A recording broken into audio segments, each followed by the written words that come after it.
Hello, and welcome back to Learn Arabic Step by Step. In today's lesson, we are going to dive into two essential concepts in Arabic grammar: الصفة والموصوف, adjectives and nouns, and المضاف والمضاف إليه, إضافة structure. Understanding these will greatly improve your ability to form and understand descriptive phrases and possessive construction in Arabic. So, let's get started. In Arabic, the adjective الصفة always follows the noun. It describes الموصوف. This is different from English, where the adjective usually comes before the noun. For example, in English we say the big house. In Arabic we say البيت الكبير. البيت الكبير, which literally translated to the house big. Here are we few key points to remember. First, gender agreement. The adjective must agree with the noun gender. If the noun is masculine, the adjective is masculine. If the noun is feminine, the adjective is feminine. Example: a beautiful garden.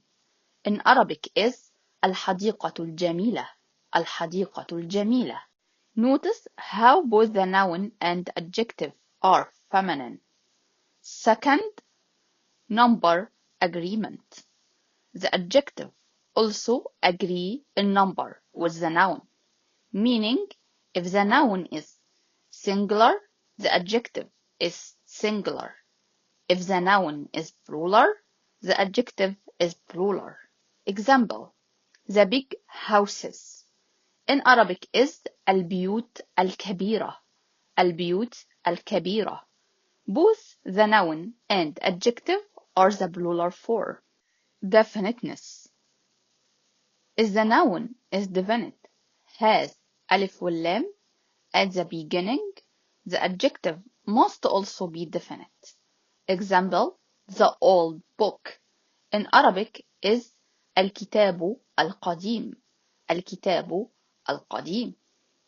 Now that we understanding how adjectives describe nouns, let's move on to another important structure, mean إضافة.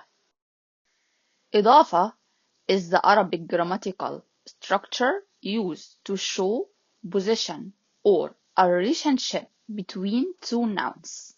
It's similar to the use of, or the possessive is in English. Key components of إضافة. First, المضاف, the possessive. This is the first noun, which is the thing being possessed or related. Second, المضاف إليه, the possessor. This is the second noun, which shows who possesses or related to the first noun. For example, the book of the student in Arabic is كتاب الطالب. كتاب الطالب. كتاب is the مضاف, the book. الطالب, الطالب is the مضاف إليه, the student. Rules to remember. First, no ال on the مضاف. The first noun مضاف never takes الألف واللام, even if it's definite. Second, no تنوين on the مضاف. The مضاف also does not have تنوين, the double vowel marks at the end. Third, مضاف إليه is in genitive case. The second noun المضاف إليه is always in the genitive case, which typically adds a كسرة, a short E sound, at the end. Let's look at another example. The door of the house in Arabic is باب البيت. باب is the مضاف, the door. البيت is the مضاف إليه, the house.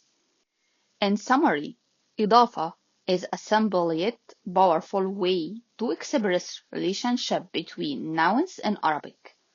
By mastering this, you will be able to create more complex and meaningful sentences. And that's it for today's lesson.